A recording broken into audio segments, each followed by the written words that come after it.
नमस्कार मित्रांनो, काय म्हणता? परत एकदा स्वागत आहे तुमचं मराठमोळ्या युट्यूब चॅनलमध्ये, ज्याचं नाव आहे रिकाम टेकडा ब्लॉग्स आणि मी तुमचा होस्ट तन्मय. तर आज आपण कुठे जातोय? आज आपण अशा ठिकाणी जाणार आहे जो एक फेमस वॉटरफॉल आहे. त्या फेमस वॉटरफॉलचा छोटा भाऊ असं त्याला म्हणतात, कारण की फेमस वॉटरफॉलला खूप गर्दी आहे. म्हणून मी असं ठरवलं की आज या वॉटरफॉलला जायचंय.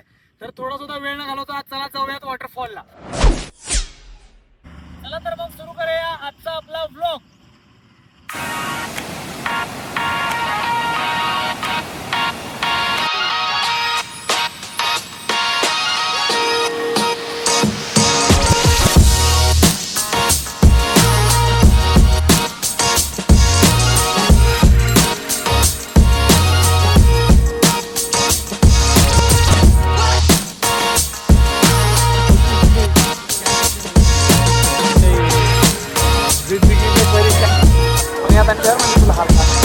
आतापर्यंत रोड भाऱ्यावर का तन्या, जसं आपण देहूगाव सोडलोय ना तसं हे जवळपास 40 किलोमीटर झालं अंतर कापलंय आपण. पण असं वाटलंच नाही की 40 किलोमीटर अंतर कापलंय.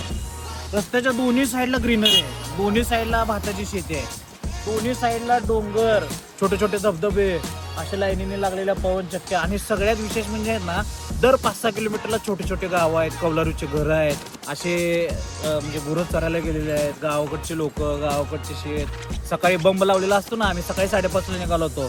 तो बंब म्हणजे क्लायमेट एक नंबर आहे बरं का. प्रवासच एवढा सुंदर आहे ना, मग डेस्टिनेशन तर किती सुंदर असेल. चालत राहा.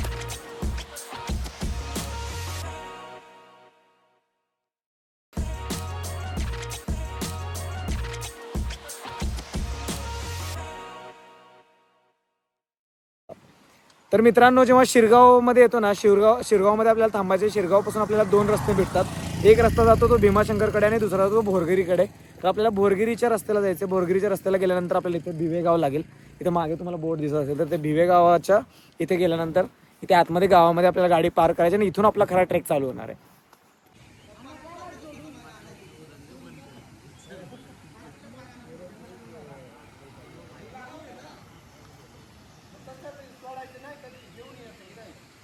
तर मित्रांनो, जेव्हा तुम्ही भिवेगावमध्ये येता ना, तर ही मागं जी आहे ना ती जिल्हा परिषदची शाळा आहे. आणि आत्ता इथं आल्यानंतर आम्हाला कळालं की कंपल्सरी केलं आहे गाईड घेऊन जायचं. म्हणजे इथले जे स्थानिक आहेत त्यांना ॲज अ गाईड तुम्हाला कंपल्सरी घेऊन जायचं सोबत. 300 रुपये सांगतायत ते, कारण की जर गाईड नाही नेला आणि जर तुम्हाला इथल्या वनविभागाच्या माणसाने जर अडवलं तर तुम्हाला 200 रुपये पर पर्सन फाईन बसू शकतो. तर आता म्हणजे आधी असं काही नव्हतं, पण आता तसं केलं की गाईड कंपल्सरी आहे. तर आम्ही तिथे आमचा गाईड आहे, या इथे आमचा गाईड पुढे चालतो.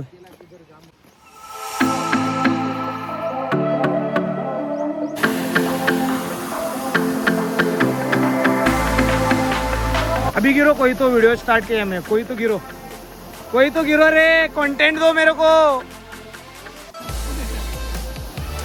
क्या आला का शेवटी पाण्यात पडकी आहे. काय मस्त सीन आहे, मस्त. तिकडं दोन्ही बाजूला भाताची शेती आहे आणि आपण असं पुढे चालत जातोय. हा रोड आहे, हे बघून घ्या, एक नंबर आहे यार. बघ, जिथपर्यंत बघेल तेवढं असं, म्हणजे जिथपर्यंत आपली नजर जाते ना तिथपर्यंत भाताची शेती आणि असं पूर्ण ग्रीनरी आहे या साईडला पण. आणि आपण असं ह्या मधल्या रस्त्याने असं चालत जातोय. थोडासा स्लिपरी आहे रोड. अंकल तुझा पाय घसरला बरं का, जास्तच हे व्हायला लागलं. रेनकोट काढल्या टिपका पाऊस चालू झाला.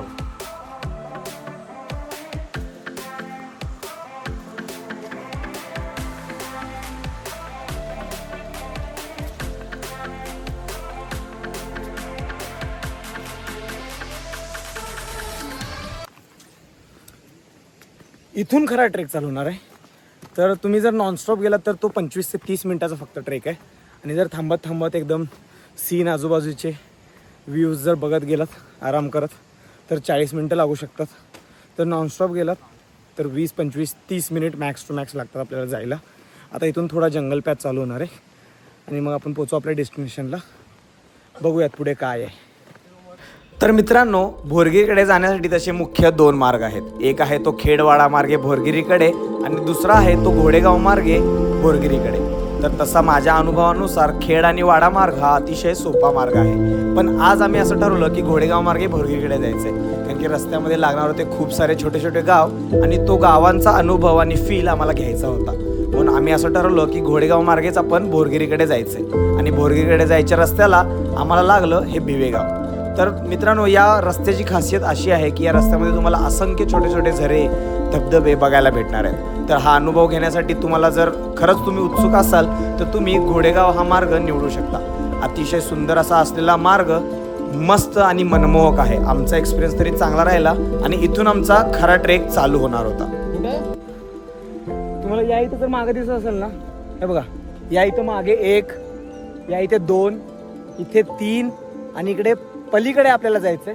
तर शेकडो धबधबे आहेत, शेकडो. म्हणजे येताना रस्त्यापासून छोटे मोठे करून इतके सारे धबधबे होते ना की म्हणजे प्रमाणच नाही त्या गोष्टीला. एवढं मस्त आहे. आम्हाला या साईडला जायचंय, या साईडला इकडे जायचं आपल्याला. मस्त लग रहा ना. व्ह्यू दिसतो, धबधबा दिसतोय, एकदम क्लिअर दिसतोय. आपल्याला पण तिथं जायचं नाही, आपल्याला या साईडला जायचं. पण तो धबधबा बघा किती मस्त दिसतो.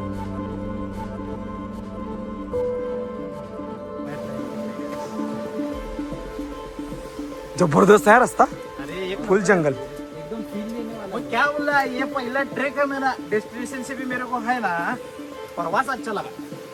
मैं क्या बोल रहा हूँ विकास, मालूम है क्या, ये मेरा पहला ट्रेक है. मतलब वैसे मैं बहुत किया, लेकिन डेस्टिनेशन से भी मेरे को ये प्रवास बहुत पसंद है. स्टार्ट हुआ ना जब से, ये ग्रीन दिख रहा है, ग्रीन खत्म ही नहीं हुआ. ग्रीन झाड, फुलं, फळं, पानं, डोंगर, दर्या, पूर्ण झाडीतनं चाललोय मी.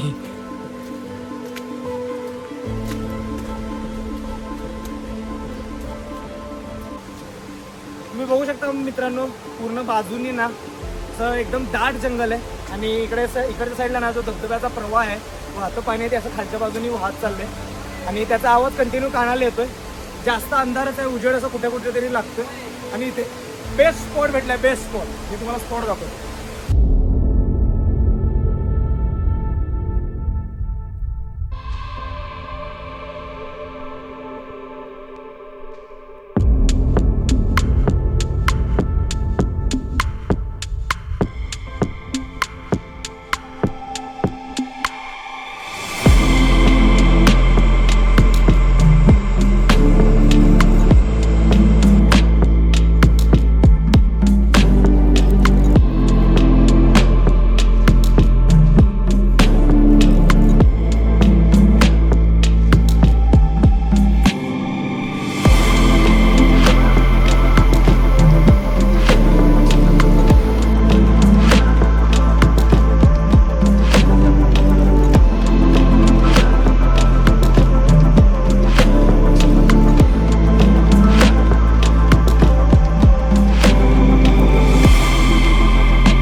जन्नत.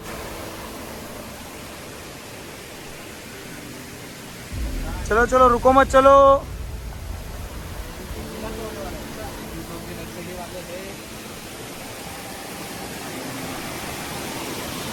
अभी पानी में से जाना पड़ेगा. जाना ही पड़ेगा, ऑप्शन नहीं. क्या एवढे जूते गीले हो रहे, पॅन्ट वर चढ आहे, पॅन्ट वर घेऊन का. हाँ.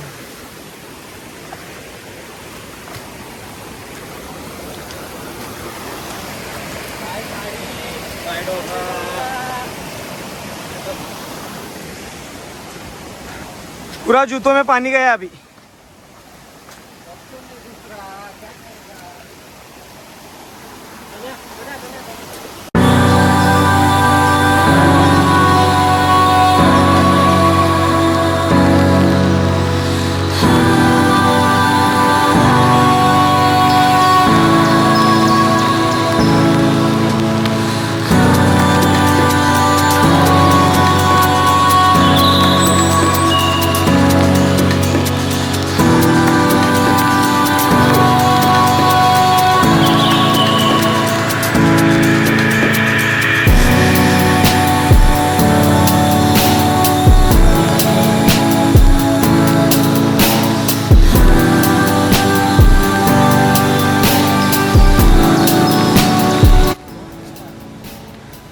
बघितलेत ना स्पॉट कसे होते 101.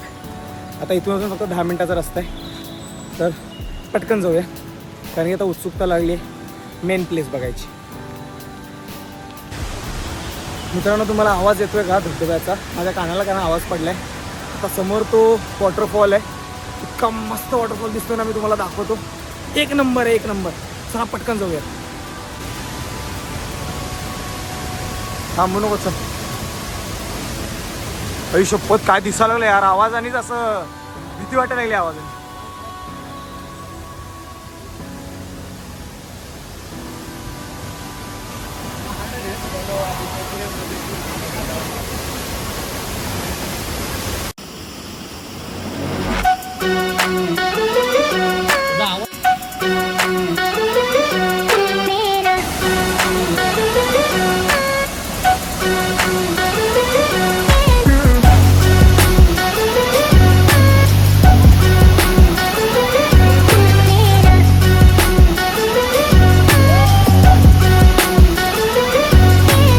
त्याला जास्त चालायचं.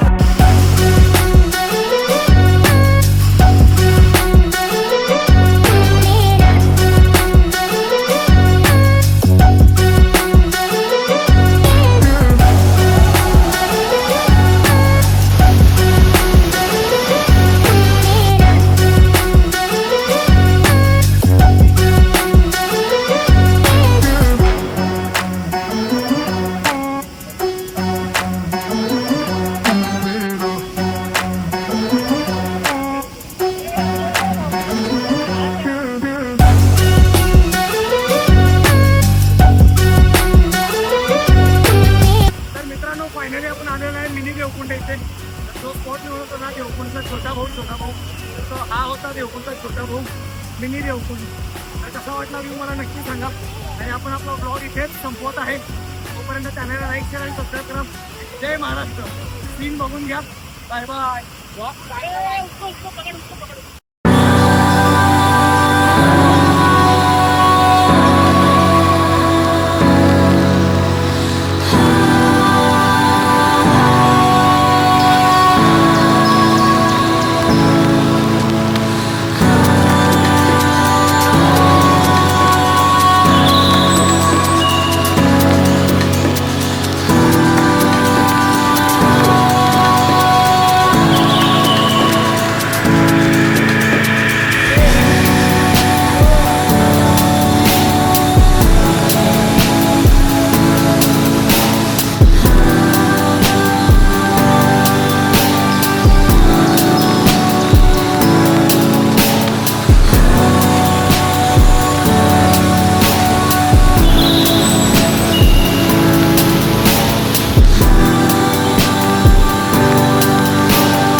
कुठं जायचं कसं जायचं हे मला माहीतच असते आणि मला प्रत्येक ट्रेकला मजा येतेच. तर नेहमीप्रमाणे आपल्या व्हिडिओचा शेवट पंकजला विचारून करूयात की त्याला हा ट्रेक कसा वाटला आणि त्याच्यासाठी हा एक्सपिरियन्स कसा होता ते. तर मित्रांनो तुम्ही ऐकलंच असेल की आयुष्याच्या वाटा ह्या ठरलेल्याच असतात, आपण फक्त चालत राहायचं. तसंच आज काहीसं आमच्यासोबत झालं.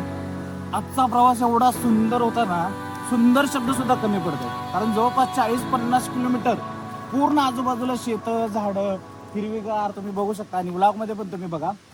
एवढंच सांगेल की तुम्ही मोबाईलवरती रील बघता, व्हिडिओ बघता, फोटो बघता, त्याच्याने मन भरत नाही. मन भरायचं असेल ना तर सह्याद्रीमध्ये यावं लागतं म्हणजे यावंच लागतं. तर मित्रांनो आपला व्लॉग आपण इथेच संपवतोय आणि परत भेटूयात नेक्स्ट व्लॉगमध्ये. तोपर्यंत चॅनलला लाईक शेअर आणि सबस्क्राईब करायला विसरू नका. जय महाराष्ट्र.